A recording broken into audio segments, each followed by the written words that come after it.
Hi అండి అందరికీ welcome to RK's kitchen. ఈ వీడియోలో ఈ గుడ్లు చూడగానే చాలామందికి బాబు ఏం గుడ్లు ఇవి చిచ్చి అని చెప్పేసి అనుకుంటారు. కానీ చాలామందికి తెలుసు ఈ గుడ్లు ఏంటి, దేని గుడ్లు అని చెప్పేసి. ఈ మధ్యకాలంలో అయితే ఇవి ఎక్కువగా తింటున్నారంట. వీటిని తల్లిని అయితే చాలామంది చాలా ఎక్కువగా తింటారు. మేము కూడా తింటాము. చాలా రోజులు బట్టి మా చిన్నప్పటి నుంచి తింటున్నాము వీటిని అయితే. చిన్నప్పటి నుంచి కాదు కానీ మాకు 19-20 ఇయర్స్ వచ్చినప్పటి నుంచి మేమైతే తింటున్నాము. అంటే ఒక 7-8 ఇయర్స్ నుంచి అయితే మేము తింటున్నాము అనమాట. వీటి తెల్ల అయితే చాలా రుచిగా ఉంటుంది.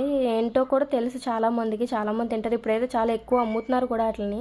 ఈ గుడ్లు అయితే మాకు తెలియదు తింటారని. ఈ మధ్య తెలిస్తే మా అమ్మగారికి చెప్తే తీసుకురమ్మని చెప్పారు. ఇవైతే రేపు వండుతాము. ఎలా ఉందో రెసిపీ ఏంటనేది మీకు షేర్ చేసుకుంటాను. అలానే ఈ ఇట్ల గుడ్లో కూడా షేర్ చేసుకుంటాను. ఇదైతే పగిలిపోయింది, ఇదైతే పాడేసేయాలి. ఇవి కొన్నప్పుడు ఇసుకలో పెట్టేస్తారనమాట, మనకి తిన్నిగా ఉంటాయని చెప్పేసి. ఈ వీడియో కనుక మీకు నచ్చితే లైక్ చేయండి, షేర్ చేయండి, సబ్స్క్రైబ్ చేయండి.